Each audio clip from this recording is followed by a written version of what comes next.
அஸ்ஸலாமு அலைக்கும் வரஹ்மத்துல்லாஹி தஆலா பரக்காத்து. அன்பானவர்களே, எப்படி இருக்கீங்க மக்களே? கொஞ்சமாவது மாறுங்க.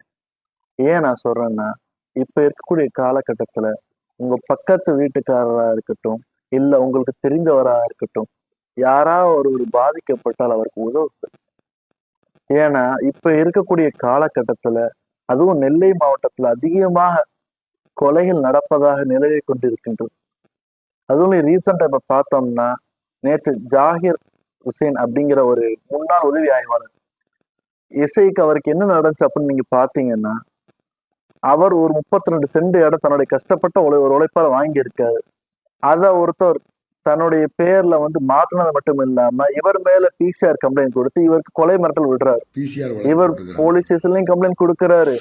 தனக்கு இப்போ ஏதாவது எனக்கு கொலை பாதிப்பு மிரட்டல் சொல்லிட்டு எல்லா பயந்து விதமான ஓடிட்டு விஷயத்திலையும் இருக்கேன். யார்கிட்டயாவது சொல்லி பார்த்து கேட்கல. கடைசியில சாக வீடியோவும் போறேன், நான் என்ன பதிவிட்டுறாரு. வேணாலும் பேச முடியும். இப்ப இந்த விஷயத்துல ஆக்ஷன் பேச எடுக்காதனால அவர் நேத்து என்ன எப்படி பண்ணிட்டாங்க, கொன்றுவாங்க அப்படின்னு அவரை தெரியும். கொலை செய்து விட்டார்கள். ஜாகிர் ஹுசேன் இப்ப இந்த யார் வீடியோவை கொலை வெளியிட்ட செய்தாரோ அவர் என்ன பிறகும் பண்ணிட்டாங்க, கூட சுட்டு பிடித்ததா போலீசார் சொல்றாங்க, அவருக்கு மத்தவங்க முறையான சொன்னானதா சொல்றாங்க. பாதுகாப்பு கொடுக்கவில்லை என ஆனால் இந்த குற்றம் நிலைமைக்கு யார் காரணம்? மக்களே, நன்கு கவனிக்கப்படக்கூடிய ஒரு விஷயம்.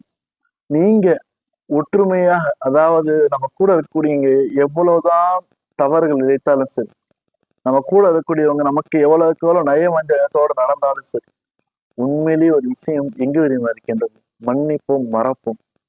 முடிந்த அளவிற்கு சரி, மத்தவங்களை வாழ வச்சு பாருங்க. மற்றவர்களுக்கு வாழ்வதற்கு வழி கொடுங்க. அதே போல இந்த மாதிரி ஒருத்தவரை கொலை செய்து விட்டால் அந்த காசு வந்துடும், இடம் வந்துடும், எல்லாம் வந்துடும்.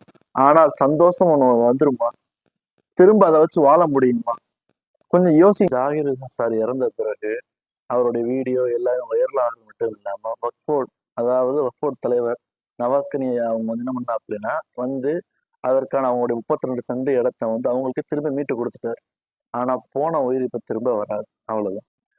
இறந்து போனா ஒரு பிடி மண்ணை கூட எடுத்துட்டு போக முடியாது. ஆனா ஒருத்தருக்கு ஒருத்தர் நம்ம சண்டை போட்டுக்கிட்டு இருக்கோம். ஏன்? ஏன்னே தெரியாது. ஏன்? இங்க இருக்கக்கூடிய பேராசை. அந்த பேராசையில தான் கொலை, கொள்ளை, இன்னும் நிறைய விஷயம் நடந்து கொண்டே இருக்கு. மக்களாகி நாம் இதிலிருந்து தெளிவு பெறணும். ஒவ்வொரு விஷயத்திலையுமே சரி, ஏதாவது ஒரு முடிவு இருக்கும்.